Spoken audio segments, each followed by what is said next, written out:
السلام علیکم ورحمۃ اللہ وبرکاتہ۔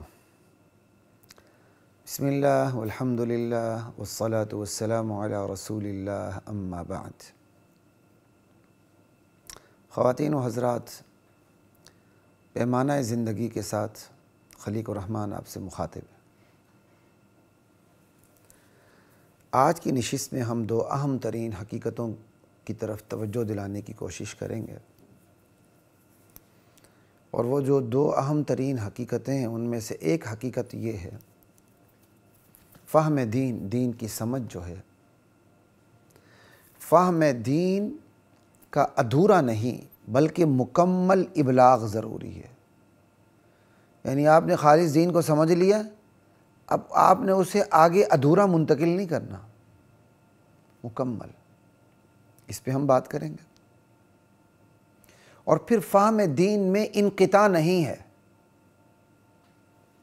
بلکہ فہم دین اس کا آخری سرا جا کے نبوت سے ملتا ہے۔ فہم دین میں تسلسل ہے۔ تو یہ دو حقیقتوں کی طرف آپ کی توجہ دلانا مقصود ہے۔ انشاءاللہ اس پہ اپنی وسعت کے مطابق بریفلی ڈسکس کروں گا کہ فہم دین کا ادھورا نہیں، مکمل ابلاغ ضروری ہے، اور فہم دین میں تسلسل بھی ضروری ہے۔ آپ کوئی ایسا فہم دین اپنا نہیں سکتے جو آپ کا ہو اور اس کا سرا نبوت سے نہ ملتا ہو۔ اللہ اکبر۔ ہم بنیادی نظریات کے بیان میں بھی ادھورے پن کا شکار ہو جاتے ہیں، کئی وجوہات کی بنا پر۔ ہم خالص دین کو سمجھ لیتے ہیں، لیکن خالص دین کو سمجھنے کے باوجود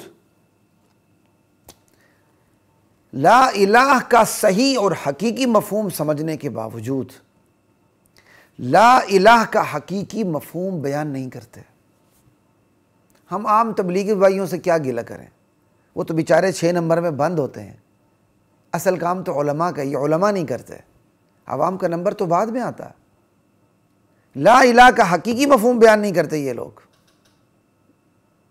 اللہ خالق ہے، اللہ مالک ہے، دکان سے کچھ نہیں ہوتا، مکان سے کچھ نہیں ہوتا، بہت اچھی بات ہے، لیکن کیا توحید بیان ہو گئی؟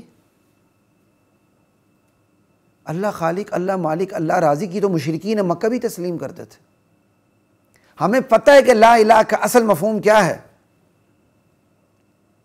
کہ کوئی معبود نہیں، کوئی دستگیر نہیں، کوئی گنج بخش نہیں، کوئی رنج بخش نہیں، کوئی حاجت روا نہیں، اللہ کے سوا کوئی مشکل کشا نہیں، اللہ کے سوا کوئی میری تقدیر کا مالک نہیں، اللہ کے سوا مجھے شفا کوئی نہیں دے سکتا، اللہ کے سوا کوئی مجھے نوکری کوئی نہیں دے سکتا، اللہ کے سوا مجھے کوئی چھوکری بیوی کوئی نہیں دے سکتا، اللہ کے سوا مجھے کوئی صحت نہیں دے سکتا۔ یہ پتہ ہے، بیان نہیں کریں گے۔ یہ کہہ دیں گے دکان سے کچھ نہیں ہوتا، مکان سے کچھ نہیں ہوتا، یہ نہیں کہہ سکتے، جرت نہیں ہوتی کہ اس قبر والے سے کچھ نہیں ہوتا۔ یہ جو قبر میں مدفون ہے، جس قبر کے زیارت کے لیے شریعت کے اصول کی دھجیاں اڑاتے ہوئے تم سینکڑوں میل کا سفر طے کرتے ہو، اس کے مزار پہ آتے ہو، وہاں کا نمک کھاتے ہو، وہاں کا پانی آب حیات سمجھ کے پیتے ہو، اور اس قبر کے ارد گرد تم طواف کرتے ہو، پورے بیت اللہ کا تم نقشہ کھینچتے ہو، اور یہ سمجھ کر پکارتے ہو کہ میں جو کہہ رہا ہوں میرے دل کی باتیں بھی حضرت سن رہے ہیں۔ انا للہ و انا الیہ راجعون۔ اب یہ جو شرک ہے، اس شرک کے خلاف عوام تو کیا، علماء بھی بات نہیں کرتے۔ یعنی دین کی سمجھ ہے، لا الہ کسے کہتے ہیں، لیکن بیان نہیں کرتے۔ تو پہلی حقیقت سمجھ لیں، دین کی خالص سمجھ کافی نہیں ہے۔ خالص دین کو خالص مکمل بیان کرنا، اس کے اندر ادھورا پن نہ ہو، یہ بھی ضروری ہے۔ اللہ اکبر، لا الہ الا اللہ۔ انبیاء علیہم السلام لہو لہان ہوئے، یہاں تک کہ قتل ہوئے، کس بنیاد پر؟ خالص دین مکمل بیان کر کے۔ ہم جس طرح دین سے سلوک کر رہے ہیں نا، اس سے تو سوئی کی چبھن بھی نہیں ہوتی۔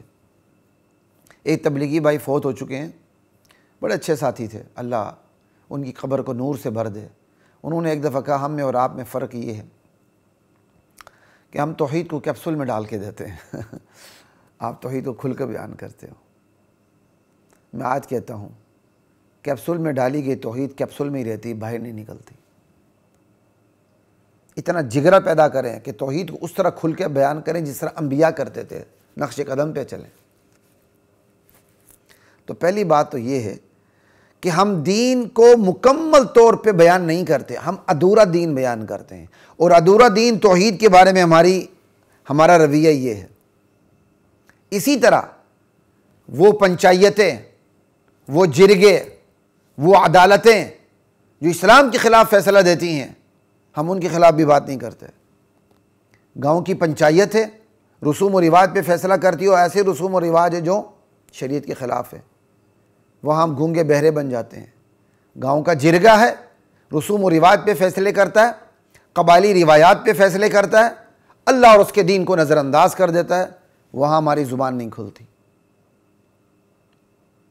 بس کہہ دیں گے اللہ خالق، اللہ مالک، اللہ رازق، دکان سے کچھ نہیں ہوتا، مکان سے کچھ نہیں ہوتا۔ اللہ اکبر۔ یہ تو توحید کے بارے میں ہمارا حشر نشر ہے کہ ہم توحید کے بارے میں دین پورا بیان نہیں کرتے۔ آگے چلیں، ختم نبوت کے بارے میں بھی یہی المیہ، یہی المیہ۔ ہم ختم نبوت تک کا حقیقی مفہوم بیان نہیں کرتے، حالانکہ ختم نبوت کے حوالے سے ہماری جو بر صغیر پاک و ہند کی جو فضا ہے اور جو زمین ہے وہ اتنی زرخیز ہے، وہ اتنی حساس ہے کہ ختم نبوت کے حوالے سے جتنی آپ کھل کے بات کر سکتے ہیں کر سکتے ہیں، لیکن ہمارے مداہن علماء، چور علماء بہت سے ختم نبوت کا بھی حقیقی مفہوم بیان نہیں کرتے۔ ختم نبوت کا حقیقی مفہوم کیا ہے؟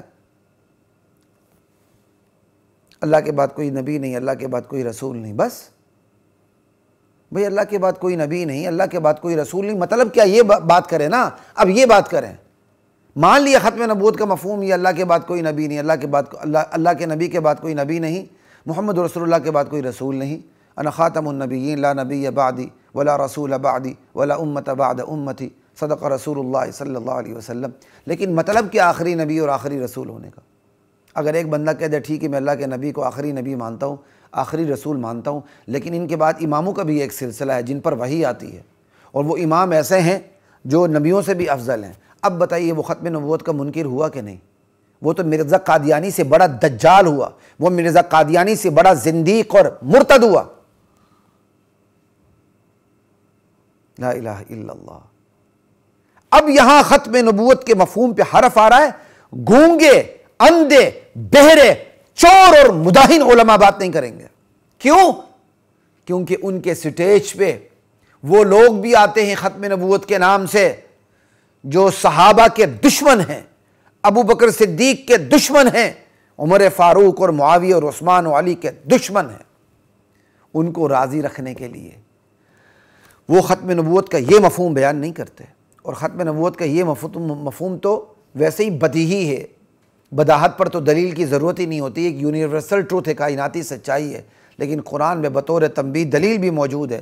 والذین یؤمنون بما انزل الیک وما انزل من قبلک وبالآخرۃ ھم یوقنون۔ یہاں ایمان والے متقین کن کو کہا گیا ہے؟ کہ میرے نبی متقین وہ ہیں، ایمان والے وہ ہیں کہ جو کچھ وہی آپ پہ اترتی ہے اس پر بھی وہ ایمان رکھتے ہیں، جو آپ سے پہلے اتری اس پر بھی ایمان رکھتے ہیں۔ اگر آپ کی بات وہی اترنی ہوتی تو یہاں الفاظ ہوتے وما انزل من بعدک۔ سمجھ آئی؟ لا الہ الا اللہ واللہ اکبر۔ تو اب یہ مفہوم بیان نہیں کرتے کہ ختم نبوت کا حقیقی مفہوم یہ ہے کہ نبی علیہ السلام کی وفات کے بعد وحی کا چیپٹر کلوز ہو چکا ہے، جبرائیل امین وحی لے کر اب کسی کے پاس نہیں آئیں گے۔ یہ مفہوم بیان نہیں کرتے۔ کیوں؟ کہ سٹیج پر آنے والے دشمنان صحابہ ناراض ہو جاتے ہیں۔ اے چور مداہن علماء تمہارا گریبان پکڑیں گے رسول اللہ انشاءاللہ۔ تم جن کی شفاعت کے منتظر ہو نا، وہی تمہارا گریبان پکڑیں گے انشاءاللہ۔ لا الہ الا اللہ۔ تو ختم نبوت کے حوالے سے بھی ہم ادھورا دین بیان کرتے ہیں۔ یہ ہم پر آفتیں مفت میں نہیں ٹوٹتی۔ آگے چلیں۔